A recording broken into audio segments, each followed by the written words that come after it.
Well, after all the tire killing abuse, this thing finally has an issue and it needs some love. And that issue is that my trans cooler hose clamp got a little loose and I need to tighten it. And a quick little wash.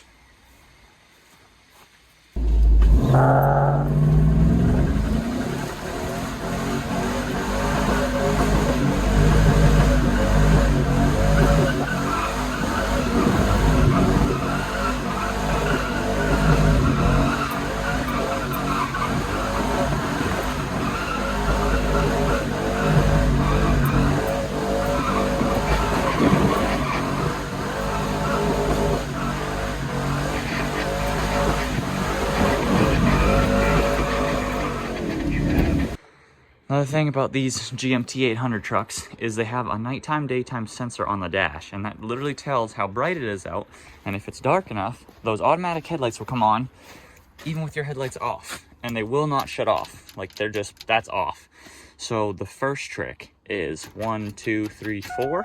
That will shut them off. But if you're like me and that gets really old and tiring and you don't want to do that, we can actually permanently disable the auto lights, and I'm going to show you how to do that. First thing you're going to do is remove this bottom panel, which you basically just pull off the top. There's a bunch of clips. It'll pull right off all the way around. And then there's 2 bolts on the bottom, and this whole panel will pop off.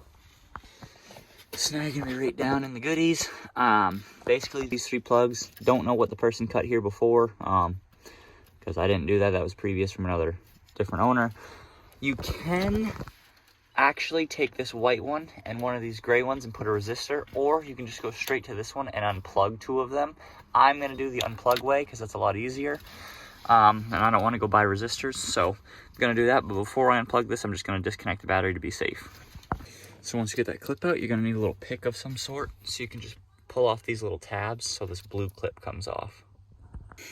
So it's going to be these 2 white wires. I'm not exactly sure which one is which. I would have to kind of double check, but basically one of these is for your parking lights and one is for your headlights. So if you actually wanted your parking lights on auto, you could leave one of them. I don't want either of them on auto. I just want everything off unless I turn it on, so I'm pulling both of them. But if you want to look further into that and leave your parking lights or something, you can. But if you want what I want and you just only want your lights to come on when you turn them on, it's just unplugging these 2 white ones and putting some electrical tape around them. Just gave them both a good tug and they come right out. So put the safety clips back in. Now put some dielectric grease in there. Plug this back in and unplug the other 2. Put some dielectric grease in there too, just so they're all happy. And then put them all back together and connect the battery and see if it worked. Lights are off. Key is on. Light sensor is covered. So the auto lights should be on right now, and they are not. So there you go. That is how you fix that problem. So the last 2 big things that I've wanted to do with the truck that I've had and they've just been sitting here is transmission temperature gauge install and my line lock install. So we're going to do both of those today. All right, upon further inspection, I guess this sensor is the wrong one and I need a shorter one. So I have to order a shorter one before I can install that. The line lock is pretty simple, but also a little finicky to deal with. So here's my little Jegs Performance line lock. It says right on it, in and then out somewhere down here. So that basically tells you in from the brake master side and out towards your rear brakes. So what I have to do is I bought a second little line. I still have to possibly shorten it a little bit. I don't know just yet if I can make this work. It might be a little too long. But basically, I'm going to remove the rear brake line right here from the master. I'm going to pull that out, probably try to straighten it out and bend it a little bit. Then that has to go into the out, and then this part is going to probably be bent and then go right into the top, the brake master. And that is literally it. And then you just hook up the electrical side, which is just a 12 volt and a ground to a switch.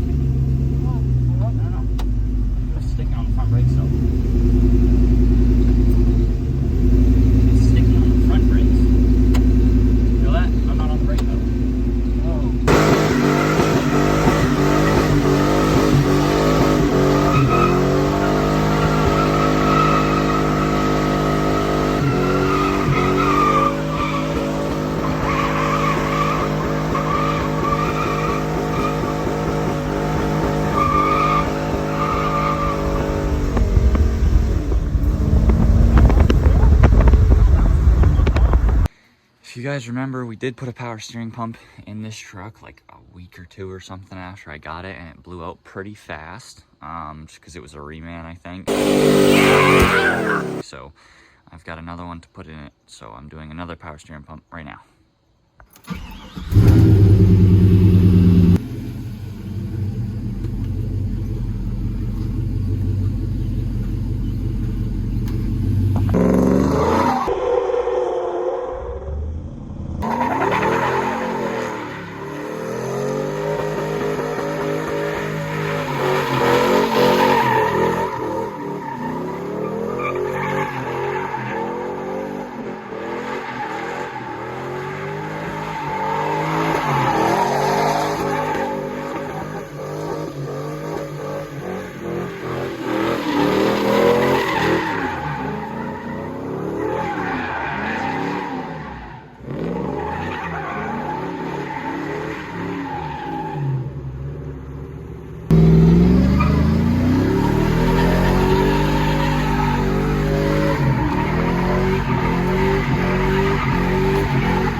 The line lock is working, I guess you could say, but it's also not working. I'm having some issues with it.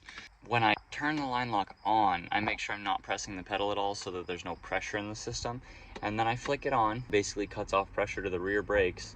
And then I can press the pedal and only the fronts are getting pressure to them. So that part works fine, but the problem is that when I let off the brake, it does not let off the pressure of the front brakes until I turn the line lock off. So like if I'm doing a burnout, the rear brakes aren't working, front brakes are working, and then I'll let off the pedal and I'm still sitting there like I'm holding the pedal.